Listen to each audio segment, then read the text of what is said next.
What do you think of the I love it. Every last the time I come in update? here. Yeah, I'm a huge comic book nerd, so and you and I talked about Yeah, remember that? the That's right. holders. Yeah, So yeah, these are J channel, yeah.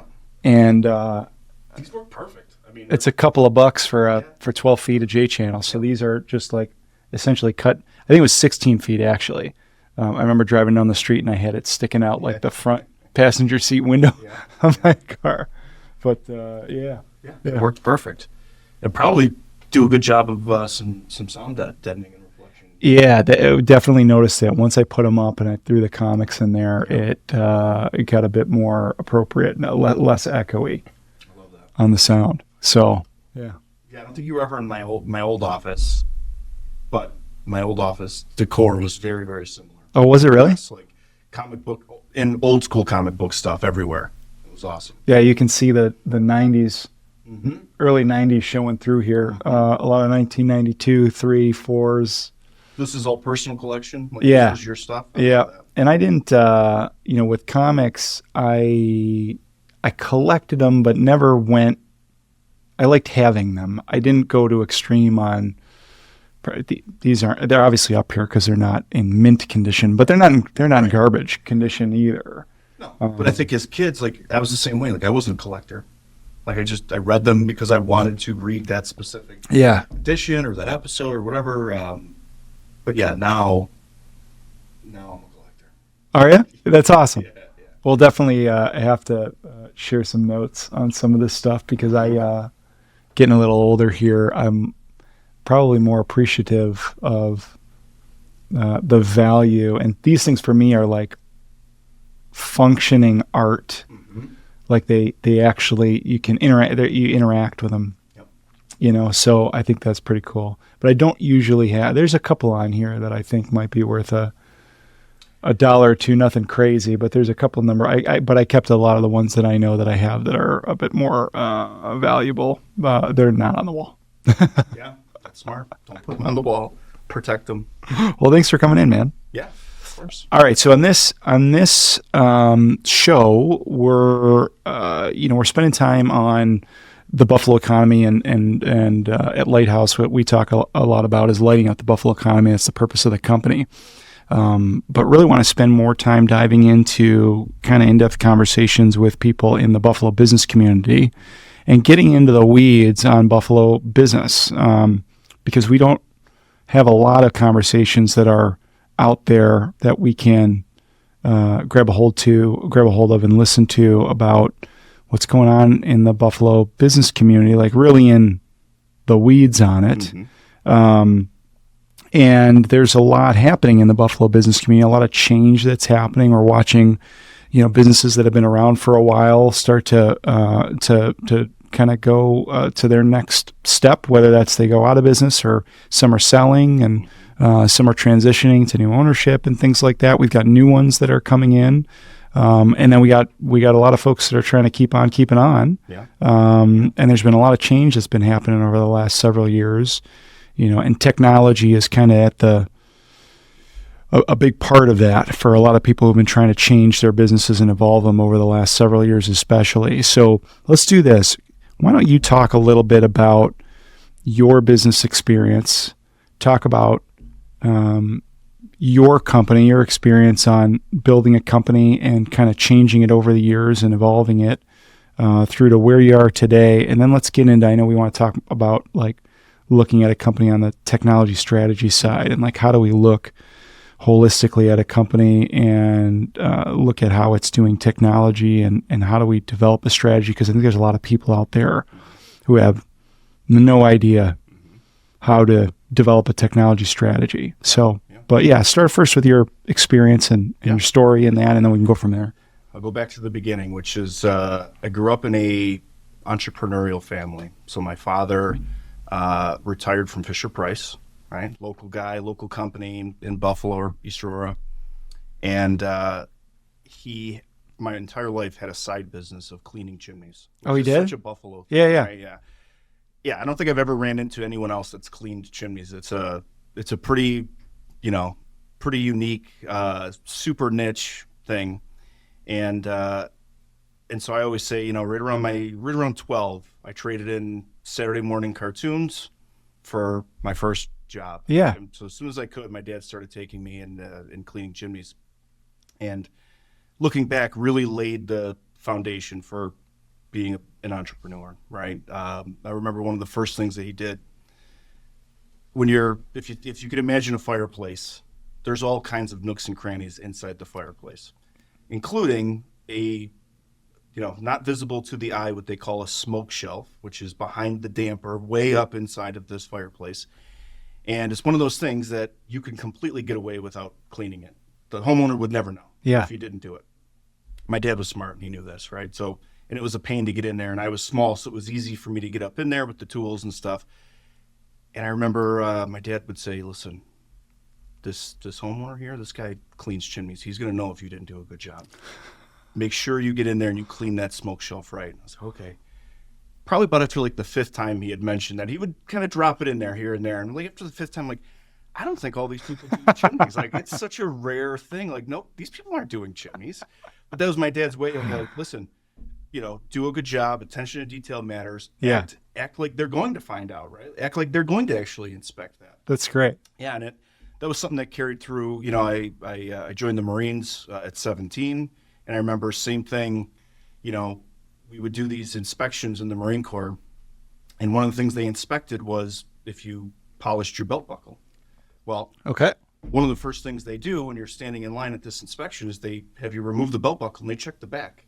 Are you polishing the back of the buckle? And of course, your mindset is like, well, who the heck's going to see the back of your buckle? But details matter. That's great. Attention to detail. So, yeah, so that was instilled in me very early with having, a very entrepreneur-minded father who, ran this business up until the day I took it over, which was I got out of the Marine Corps, knew I wanted to do something entrepreneurial, got a job at a bank, and did chimneys on a side gig. Did you really? Yes. I worked right here at HSBC in the atrium. It was torture. We're going back to 06, 05, 06, 07. Doing a chimney? No, I was working at the bank. Okay. Chimneys were like the side hustle. Okay, got it. Because it's very seasonal. Yeah. And you're working around people's schedules. They usually don't need anything during the day. But working at the bank was torture. I was a huge Sabres fan. Yeah. And that's when they started partying the plaza. I was like the sad kid looking out the window, and I could see everyone. Straight across the street through the glass at the atrium. You can kind of hear Rick Jenneret's voice because they're playing it in the plaza, and I'm just up there working this miserable bank job that I hated every day of. And so, yeah, I didn't last there very long because I started to realize the department that I was in was this really obscure legal process. And I was like, I could do this myself. And so I started a business and started, doing these, what's called legal replevin orders. Very obscure. It's a whole different thing. But that was another business that I spun up and started. And you've told me about that one. Yeah. Yeah. And so kind of a good segue. So I was doing that somewhat successfully until 09, and we were impacted by the financial crisis. Sort of saw it coming, right? Yep. The financial crisis everybody thinks was really primarily mortgages, which it was, but it was subprime mortgages, if you remember. Yep.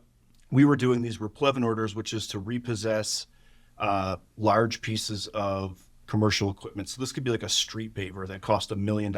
Yeah.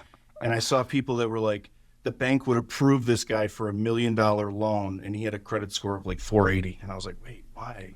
What's happening? Like, so this whole subprime market, we sort of saw it coming on the repossession side of things. Okay. But in my mind, I was like coming out of the Marines, turned down a couple of cool jobs with like Secret Service, Capitol Police, and I was like, I'm going to do repossessions. It was like James Bond stuff. Like, I'm going to get to jump in a boat and repossess a boat and get in a plane and repossess someone's plane. It never happened like that. I was the desk nerd. I was the guy like coordinating all the legal paperwork. And so that's the business that I built was all around that. So we had to pivot in 09. We had a client that owned a bunch of rental properties. Okay. And they were like, hey, you're using your software and some of your skill sets to locate this equipment. Do you think you can locate renters where they came from, like previous, apartments that they were coming from, and see if they've ever been evicted or had issues, damaging properties, whatever. And like any good entrepreneur, I was like, of course we could do that. Not realizing That's right. the complexity around this industry. You say yes and figure out how to do it later. That's precisely what we did. Said yes, figured it out later. And so that became Rent Prep, which I ran until 2022 after a successful acquisition. But when we started that, it was literally as low tech as you can possibly imagine. It was faxed reports going back out. Like we would do these handwritten, detailed reports on renters. Like this was their previous place, that they would rent. They received a good recommendation from the landlord, or maybe not. The landlord said that they received a bunch of noise complaints and didn't pay their rent on time. And we would hand fill these reports out and then fax them back to our clients. Like no website, no technology whatsoever. And so the first thing was the website that we put together, and it was a pretty big failure. The first iteration of it was this idea that I had, which is just now catching up. So it was like 15 years ahead of its time, but this idea that renters should be able to run their own background checks. And then that report, that background check report for renting, would be able to be carried with them to prospective landlords or places that they wanted to rent. That way, somebody wasn't running a background check every time they applied to an apartment. Yep. We did about $150 in sales in the first quarter, and I was like, "This is not working." The industry as a whole was just not ready for that. Now it's becoming a thing, but we switched to something that landlords could actually place orders for and get a report on somebody that fill out an application, and figuring that out, we really unlocked the scaling. And we're one of the first companies to do this and do it around the country in all 50 states. And at the time that I sold, we had about 200,000 landlord clients that were using our service. So this was very widely adopted in every single state in the country. That's great. Yeah. When I look back on that, there's so many inflection points and decisions that needed to get made over, call it 2009 all the way through to 2022, that I think are pretty consistent for most people trying to run businesses. So 2009, we have this economic event, something that's out of control for a lot of businesses, is not necessarily specific to if you're making widgets or whatever your industry, but now you have to adjust. We have the evolution of technology, and I think that, especially going into the 2000s, into the 20 teens and through to where we are today, it's been a pretty speedy evolution of technology and the growth there. But people trying to make changes within their business from, hey, we used to do all this stuff on paper, to digital transformation of some type. And there's areas across the company where things like that were happening. We used to do it this way. It's very manual. How can we automate it? And that's still happening today.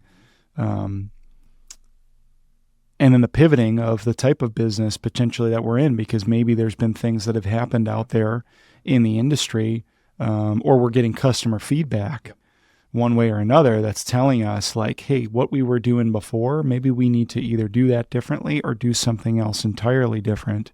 We've gone through that a lot at our company, the company that we were 20 years ago compared to where we are today.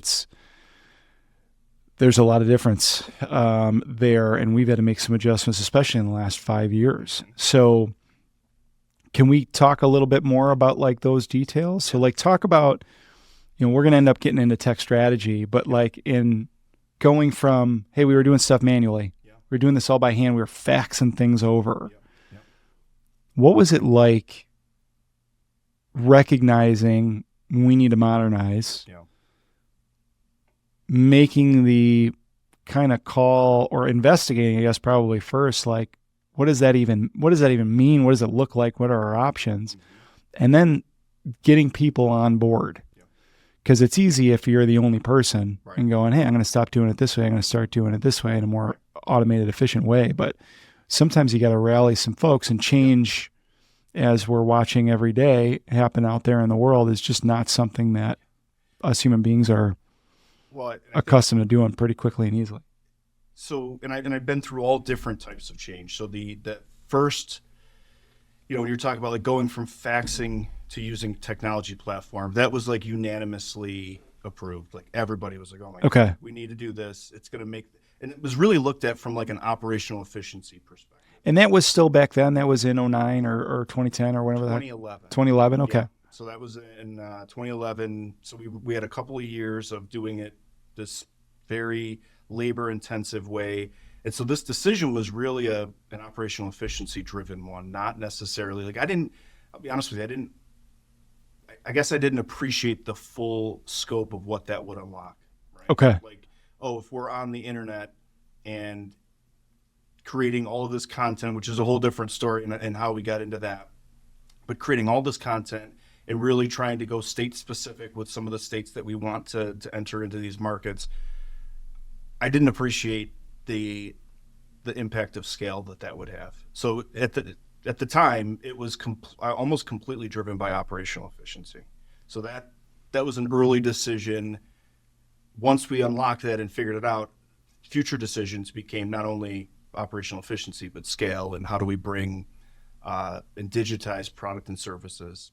And you had a reference point there now because you did that, but you had everybody on board. I got to imagine there were future decisions that were like that, that maybe not everybody was as on board. Yeah. And I think now it's weird. We're sort of in this new, and I'm seeing it, in my company now. It's almost, it's like change exhaustion, right? Yeah.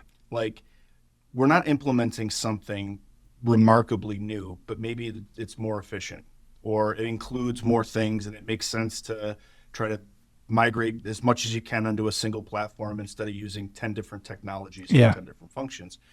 And so there can be sort of this burnout of like, oh man, we're already using a live chat platform. Right. Why are we migrating to this new live chat platform? Yes. And that decision was like maybe a strategic decision because they have a better AI function, or you can incorporate support inbox where a previous platform you couldn't. Like we've been through all of that and made those changes and seen the impact that it has on the rank and file day-to-day operations. And you do have to rally them and say, listen, everybody needs to get excited about this. Do you think that's, I'm absolutely on that page of like exhaustion, like change exhaustion, because especially in the last 5 years, holy smokes. So do you think though that part of that necessity of change is there because whether it's been inflation or just the driving down of profitability in certain companies in certain industries like requires us to keep staying on top of opportunities for us to reduce costs or improve efficiencies? Or do you think it's just like, no, you could have stuck with the chat?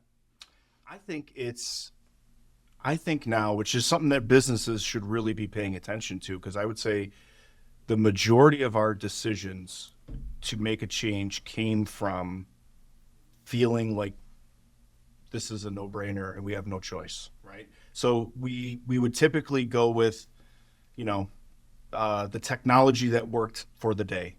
And, as business goes, give it time, and somebody's going to come up with a competitor product and someone's going to come up with a better product. And that's usually what ends up happening. So, and isn't that happening with technology though? Like right now, it's like what's new today is antiquated tomorrow because the technology is changing so fast. So you buy the product that's got the advantage in technology today, but then, like you said, somebody comes up with a new one tomorrow and that's got a huge advantage, and you're like, oh, this will help us tremendously. And so then you do that, but because it's changing so fast, then people are changing because you want to grab the one that's going to give you the advantage. Yeah. And I'll give you an example of like recently, because of that experience, we were scoping and exploring this other CRM that was a competitor to the one that we were using. It had some bells and whistles that were like, oh, that would make things way easier. And instead of just jumping to it, because sort of seeing where things are going and knowing where things are going, this was one of those times where we were like, let's give it a little bit. I think that the provider that we're with, they're paying attention. They know what's going on. Yeah. It was an AI solution. And so we were considering like, well, do we switch platforms, switch CRMs, leverage their new awesome AI tool, makes things more efficient? Do we build our own AI functionality? Yep. Right, which was also scoped and considered. Or do we just wait? And the provider that we're with, that we know that we're getting really good pricing and favorable pricing, like give them some time. And so I reached out to like their product team and was like, is this on your roadmap? Is this on your radar? Like, we want to stick with you guys, but I have to make sure that you're building to the future that we're looking towards. Yeah. And it was. And I think that Good. in most cases, if you reach out and have that conversation with any of your technology providers, they're going to be super excited to share because they don't want to lose you. Well, and that's a great recommendation, because I would say that it's difficult to find a service team, because even when we talk about products, there's a service team behind it usually. But when you find a good service team, that is not something that's everywhere. Like it's more rare than it is easy to find. And given a good relationship with a quality service team, when you ask that question, you're going to have faith in the answer. Is it on your roadmap? Yes. We're looking at 6 months, and here's what we're looking at, and then you can believe them. We've had SaaS products where we've contacted the service team, and you've probably experienced this too. They're like, oh yeah, we're going to be adding that. And then like 6 months goes by, 12 months goes by, 18 months goes by, you're getting nothing. Yeah. But especially if we are talking about like software as a service as an example, or any service in general, enough time goes by, people are going to keep making the changes that hopefully help out the customers. It's either that or die a slow, painful death, right? Like you either have to be on top of that if you are in that world of servicing customers. Like they're going to have a certain expectation. I think a lot of local Buffalo businesses are feeling that now, right? There's a minimum expectation that customers have. Yeah. That you're going to have some sort of a web presence, some sort of digital experience, something to make things easier, right? Like everyone's doing, like your doctors are now making a web portal, and you get reminders texted to you. Like that's just becoming table stakes now. There's nothing even special anymore about it. Yeah, it's been interesting watching our community over the last 5 years, like since COVID, go through technology transformation, because there was a time, I'm sure this is the same in most communities, but we are not known as a really progressive in terms of technology adoption. And there's pros and cons with that, because I do really like being able to walk into a place in the familiarity of you don't have change fatigue. It's like, hey, this is the place that I always go to and get my whatever. And you like having that experience and the nostalgia of this is what it used to be like. This is what it still is like.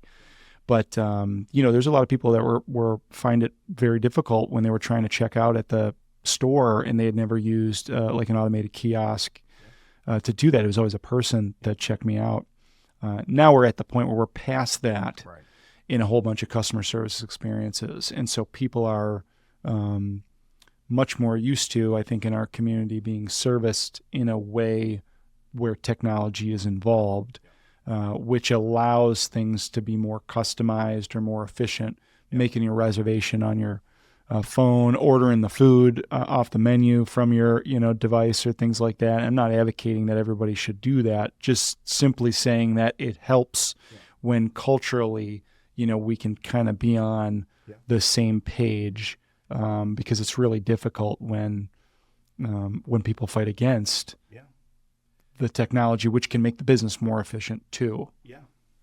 I think what makes Buffalo kind of unique in this, and at least this was this was the positioning when I sold my company, and I sold it to a Silicon Valley tech company. Yeah. And they loved the idea that we were leveraging, which is a big buzzword right now, is human in the loop, right? Like, use technology as much as you can, but you still have that human, and making sure that that human is accessible, right? So whether that means, in our case, it was like, okay, we're going to use an AI chatbot to try to solve high level tier one customer service issues that we might be able to give you a really quick response. But the minute you say, I want to talk to someone, somebody's there, and we don't make that difficult. Right? Yep. And that shockingly is not the case across the board, right? Like, we were competing for a long time against TransUnion, which is like this, powerhouse. You can't beat them necessarily, but we sort of positioned ourselves in the Kind of credit in the you're talking about the credit background. in the credit background industry as being like bespoke, because we weren't TransUnion. We weren't so big that we offshored all of our customer service to India, and people had tons of complaints about Right. being able to reach someone or being able to, get their problems resolved in a timely manner, or just having somebody there. And I always saw that as like, oh, that's our opportunity to be differentiated truly. And again, Buffalo is like, it's the customer service hub of the world, is what I like to call it, right? Like, you've got so many customer service centric businesses here, and you see businesses like,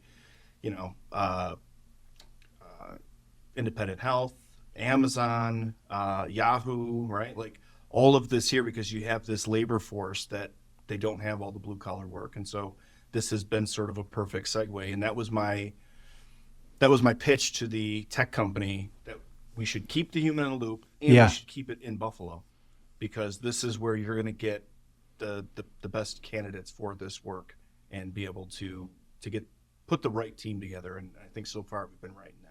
Good on you, dude. Yeah. Yeah, that's the mantra we have is technology, talent, human touch. That I think that as we move forward is going to be the differentiator for service-based companies, is the human touch. Yeah. While to your point, at the same time, if you're all human touch and automation isn't a part of your strategy, financially, it's probably going to be really difficult to make it work. Yeah. And so how do you straddle that line? And that gets into like technology strategy, right? So like talk a little bit about, we're starting to do some work now together on the technology strategy side, because there is, we've got some wonderful small and mid-sized businesses here in our community. I personally am passionate about that, the Buffalo community being, as opposed to just like overrun by franchises or corporately owned companies. We are really a community of small and mid-sized businesses run by people who live in the community. But a lot of them are trying to make their way through, especially these last 5 years, that digital transformation, how to do the inflation, costs rising, the ability to capture profit or revenue, sometimes decreasing, online ordering to the Amazons and that type of stuff, really making a dent in their ability to, compete with that, like the lowest price, and you can get it from somewhere as long as it's online. So there's a lot of companies out there, a lot of business leaders that are they're trying to figure out this thing of technology strategy. How do we embed that in our business? Yeah. With your background and having run through that and some of the things you've learned on your journey, talk a little bit about how you look at tech strategy for a small and mid-sized business. So if I'm the business leader, I would say, number one, I completely get we'll call it the tech FOMO anxiety. Yeah. Right. Which is holy cow, everything's changing, and we gotta do something. We gotta get on board with technology to leverage, especially AI, right? Like, everybody sort of have these rightfully so concerns about how AI is going to change the landscape over the next couple of years. And so there's this little bit of anxiety of like, I have to do something, and I don't know what the heck it is necessarily. Yep. Right. So I would also say that if I'm the business leader, my best advice, or the first thing that I do, is I'm talking to my operations team, right? They usually know the answers without even realizing they may know the answers, right? They're the ones dealing with the problems. They're the ones, and especially now, right? Like, they're more tech enabled. They grew up generationally in a world of everything being tech enabled. Much more prevalent now than, Yes. than it used to be. Yes. So, back in the day, it was us setting our parents' VCR, right? Like, Yep. they couldn't figure it out. Yep. Now it's the same thing. Like, my son grabs my iPhone. He's like, "You're not using this right." And he's like, he did that the other day when he saw me. I think I was looking for my calculator. He's like, "What are you doing?" And, he like took my phone. He's like, "You just swipe down and it's right there." I was like, "Oh yeah, it's pretty convenient. Thanks for showing me that." But so I would say listen to your people. And this was something that I really learned in the Marines. You would work with different teams, and the worst thing that I would notice that leaders would do is they would come in, and number one, thinking whatever that they did in the previous team is going to work for this next team. And so they end up coming in with a whole bag of solutions instead of just listening first. Yes. And trying to understand, well, what are you guys running into? And then having the wherewithal and leadership to understand, person's much more likely to get behind something if they think that, or if they have a sense of ownership of it, right? So if I go to my team and say, here's the problem that we want to solve, and let's really understand how tech can help us with that. Anything that resembles a workable solution that I think is in the right direction, yeah, you guys came up with it. Go execute. This is the right move, because now there's ownership. Now, if it doesn't work, it's not like, oh, Steve had a bad day at the office, made a bad call. Yeah. There's something there that they want to see this through. They want to see it work. And so a lot of our changes in technology came from my team and operational team, boots on the ground, like actually exploring and researching and saying, we know what our problems are. We've researched it. This is what we need. And this is the two options or three options that we have, that are out there in the market to go do it. Well, what you're talking about is not starting with the solution, Yes. but really understanding what the problem is and what's needed to correct the Yes. problem. Problems are opportunities. Those are blessings in business, right? Like, where are we missing opportunity? How can we capture more or enable more? And one of the things now I see with companies that really struggle is life cycle marketing, cross-selling, right? You introduce them, and we see it all the time at gas stations. They have the rewards programs, and I'm so burned out on those. I don't do them at all. But Me too. right. But there's a lot of things where, once they've got my information, like, I'm in their ecosystem, Right. and there's a good chance that I might be a future customer for a different product or whatever. And so I think a lot of companies that I've seen are trying to unpack that and solve that for their business and how they might be able to do it. So that's really interesting. The concept of bring to the table when we're talking about technology, the problem as opposed to the technology. Because you started off talking about AI and FOMO. There's a lot of people out there right now that are running businesses that are going, but AI, we got to do AI. Okay. They don't necessarily know what that means. Rightly so, they're recognizing a transformative technology, but they're starting with a solution as opposed to a problem. And, we've got an IT services division here within our company, and the amount of people who have come to the table with this, we got to do AI question, or how do we do AI, that don't even understand that's running and you haven't learned to crawl yet. Yes. It's like, you need to pour a foundation on the house before you start worrying about building the third story and the helipad on top of it and all that type of stuff. Like, definitely important. There's definitely opportunity with this transformative technology to do things maybe more efficiently or go further, faster than you were before in whatever it is that you do. But if you weren't doing the basics of blocking and tackling in technology, or starting with how you look at it from a strategic point of view in the right way, it's going to be really hard to implement any new solution, whether it's AI or it's a new ERP system or whatever, in a way that gives you traction. And we've seen a lot of that. Yeah. We've seen a lot of that. I think that's exactly right. And I remember when AI first sort of hit the ground, right? I had that same panic. Like, oh no. And I think what I've come to realize too now is, and I tell my son this because he's got this mindset. He's, in college, just turned 20, thinking about what he's going to do. And he's already in that mindset of like, AI is going to take my job, right? Like whatever job, is there even going to be jobs in the future? And I think the right way to look at it is I said, AI is not going to take your job, but the people who understand how to use AI are going to take your job, right? So I think the best strategy is just any way that you can that you can get experience and get your hands on it and leverage it. Yeah. You should be doing that. Like I use it. I just found this new use case for a week ago, and I'm super excited about it, which is I got this nutrition genome from our doctor. Okay. Nutrition genome comes back, and it's tons and tons of great data. I was like, oh, what if I fed this to my GPT? Okay. What if I gave my AI instructions that it's a health and wellness advisor for me that's going to give me specific instructions based on my nutritional genome? Yeah. Uploaded it, and now I can go through and ask it anything. What should I do for meal prep? What's the correct amount of magnesium that I need in my diet? What's the food that would help support that, right? Like there's all of this use case that is just sort of laying around. And so I feel like the more that you can play with it and understand it, the more you'll spot it also then in the business. Another good example, in my industry, there's been specific legislation saying you cannot use AI in background checks. Okay. And California passed it. New York is soon to. And there's this concern and fear around, well, there's AI is going to be making rental decisions, and that's not fair to people, right? If AI is going to make mistakes.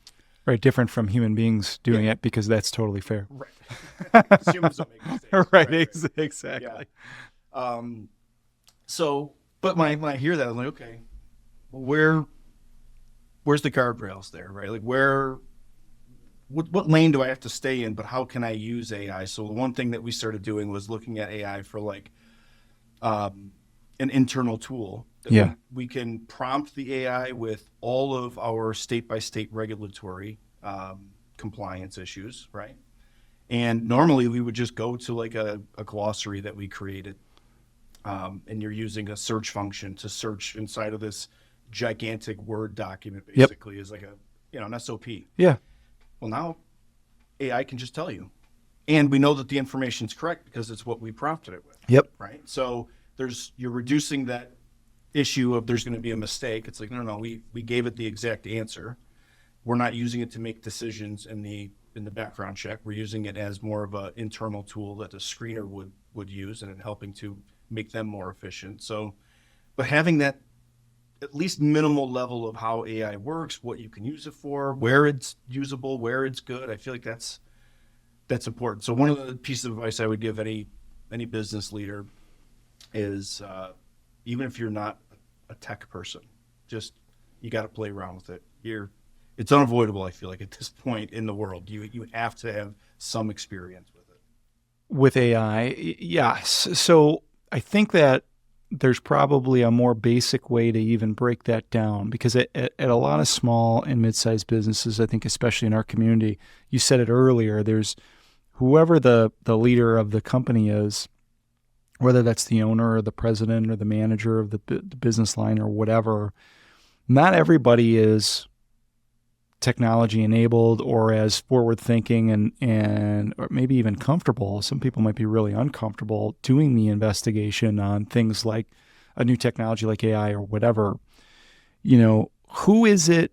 There's a couple questions that I think companies are going to have to ask. The first is, who at our company should be responsible for the asking of questions and investigating of new technologies? And there's two different lines of thought, I think, on this. One is we've got one person there assigned, like on an EOS accountability chart, like it's that person. The other is everybody's responsible, because this is something we should all be doing, or all of management, like the different people running different business units or different managers or whatever. Where do you fall on that kind of fork in the road of like who should be responsible at a company? And then we can get into like how do you even go about taking the next steps of looking into stuff and asking questions? I think they're very. We'll talk a little bit about something that I know is a very common issue of whose job is it to implement these things. Yeah. But if we're talking about whose job is it to ideate, where do you want your best ideas to come from? It's everyone. It's everyone. And so one thing that we did, it's got to be coming up on 2 years now. So it was basically when AI first came onto the scene, however long ago that was. I know it was more than a year ago, because I remember the contest that we had, which was broke people out into teams and said, we want to hear your best ideas and how we can leverage AI in your business unit. You had a contest. Yes. So then everyone submitted their, which was actually really great too for the employees to not only get involved, but we saw a lot of skills come out that normally we wouldn't see, right? You find out like who's great at putting a presentation together and who could really articulate an idea. Really, there was a lot of people that ended up getting recognition that they otherwise wouldn't have, I will say. That's a great idea. I like, first of all, it's the crowdsourcing of it, because you never know where great ideas are going to come from. And the more involvement that you have from people who have a vested interest in things getting better, the better the ideas you're going to get, I'm sure. Second of all, it makes me think of the story you told earlier about your son who's 20 years old and grabbing your phone going, what are you doing? And they know a better way. Yeah. And the people that are tasked with managing and leading oftentimes have a lot of experience of the past, but maybe not as much of the current usage of technologies in that. So when you have something like this, it's a bit more company-wide, you may have some team members who, whether they're younger or this just happens to be a hobby of theirs or they're more interested, so they've done the work on their own, you're going to flesh out maybe some people who can really be of help. And that might not necessarily be the person with the title of owner or president or vice president or director or whatever. That's really interesting. Yeah. And not only do I think that the best ideas come from there, but anything that we've implemented, again, the sense of ownership was different because their team came up with it. They're implementing. Yes. They own it.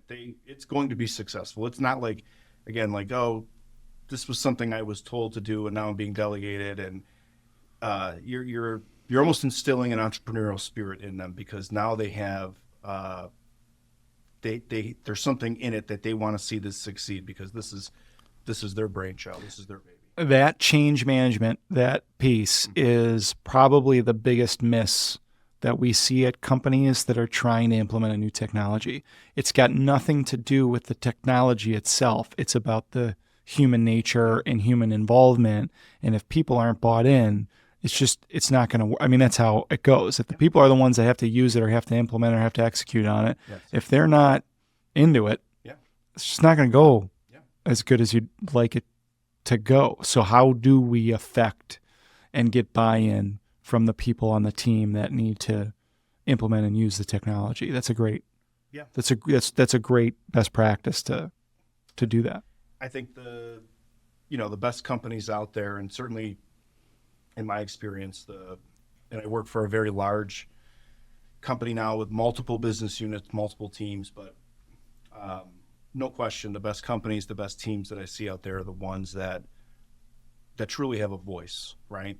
That they can say, hey, here's something that we thought of and it's being taken serious and given serious consideration. If you're not framing it in a, hey, we're gonna have a contest or whatever, but just day to day, like everyone has to have that voice and saying, I see something and I have an idea that might fix that. More often than not, your best ideas are going to come from people who are, like you said, suffering daily and want to, or either see the solution kind of tucked in there. It's stuff that the higher up you go, you're just not going to see. We talked about that a bunch, offline with that's part of why we use EOS. I know you're Yeah. an EOS adopter as well, but the idea that there's a place for those ideas, or there's a forum for us to, discuss bottlenecks, things that are getting in the way, issue processing, right, is what it's called. And, these are ideas that have nothing to do with technology, which is interesting enough, right? It's how do we work together, process improvement, those types of things. I think what EOS does, and I'm a huge, I have completely drank the EOS Kool-Aid. I think it is probably the missing piece in so many businesses that struggle, because it puts a process to everything. Otherwise, you're trying to capture that lightning in a bottle where maybe something works and maybe you listen to the right people. But what EOS does is it puts a repeatable, formal process around it so that you can ensure that it's happening consistently. Otherwise, you got lucky a few times, or something happened and a broken clock is right twice a day. Well, and that lends itself to how I think that it's so connected to technology, is that's why people use technology, or businesses implement technology, is for the consistency of process and the consistency of result, right? Because if we want something that's more bespoke or unique, that's where the human touch component of it really comes into play. If you want something that's you get the same result over and over and over again, that's when you lean towards automation, because it's just much better. Technology is much better at doing that than us humans are. And so in those areas where we're looking for consistency, how do we get technology more involved? And, whether it's using a more modern, or looking into a more modern version of technology, whether it's AI or something else, or it's blocking and tackling of a non-AI enabled technology, and implementing that, you're going to get consistency from putting technology in place. But how do we effectively put in technology in place? That's understanding how us human beings work, lending yourself towards processes, human psychology, things where people can speak up and become a part of the solution. They go hand in hand. I think you hit on something there, the psychology of it. I don't remember where I read it, but I had read somewhere that, the job of a clinical psychologist is to guide their patient into a path where they're following their own solutions, right? So they're not giving them solutions. No psychologist will say, listen, I've listened to you for a few days. You're really screwed up. Here's the 10. Here's 10. That's what they say to me. Yeah, I wish they would. Right? Make life a lot easier. But they don't do that. They don't give you the 10 bullet points of how to fix your life. People wouldn't do it, right? They're far more likely to implement something that they came up with, and it was their idea. And so that's really the job of a clinical psychologist, is to make sure that person is on the right track and right thinking, and can formulate their own ideas and solutions that they can then follow, because they're more likely to follow them. And I think it's really no different in business than with leadership, right? You can go in and say, we're going to use this new technology, and I've done all the research. You're immediately walking into problems when you just come out with a bunch of solutions. So if you're at that sort of beginning ground level in a business, an existing business, and you want to adopt new technology, I would say you absolutely want to get your team involved in every possible way that you can. Just open it up to be a good listener. Give them the right path to come to you with solutions and ideas. Well, and we'll start to wrap up with this part of the kind of last piece of this discussion. We'll have more, I'm sure, in the future, but developing a technology strategy for a business, a small to mid-sized one, starts with getting the appropriate people together at the table, not two people, the owner and the IT person. I was just going to say the IT person.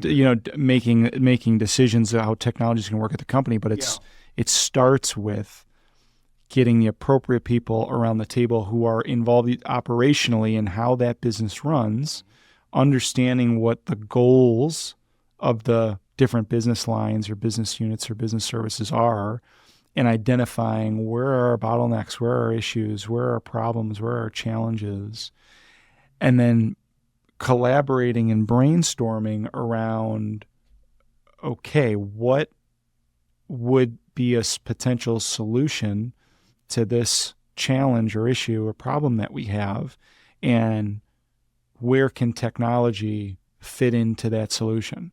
Because sometimes technology is the solution. We're going to go and we're going to buy X product and we're going to put it in and then everything's going to work great. But more times than not, it's a combination of technology with some people processes. Who's going to be the owner of it? How are we going to implement it? How are we going to execute it on it?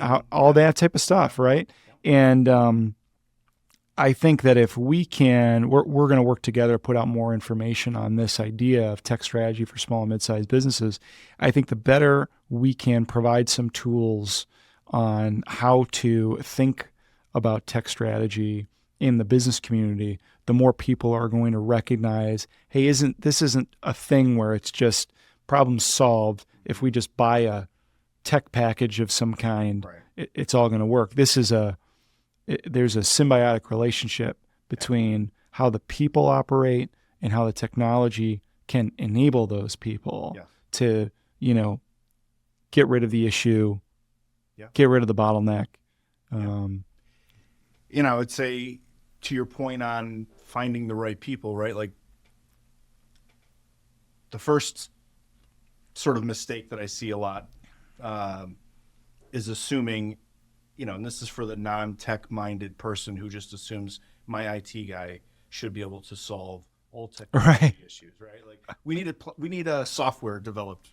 Hey, IT guy, build this software for us. Yes, common. This is a common problem. Yes. So if you're listening to this, not all technology is lumped very easily into just one bucket of like technology. There's very specific functions, like in everything, that somebody would have. So your IT person may not be, they may be great for some ideas, but they're not always equipped to be the one who executes or builds software or whatever, it might be. It's like building it depends on what you're trying to build or what you're trying to accomplish with it. Because if you want to build a house, there are some wonderful general contractors out there. Yeah.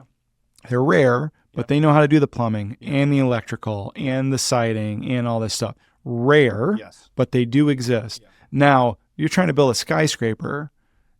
There is no one person that can do or should do all of the work that's in that type of stuff. So it's rare enough to have a small project that one person can tackle on their own, let alone a more complex one. Yes. And if we can get more business leaders and managers of the understanding of how that technology works, they'll probably approach their conversations with their IT department maybe a little differently in a way that benefits those technologists that are probably working real hard to make it work and being asked to do something that they just shouldn't be asked to do. Right.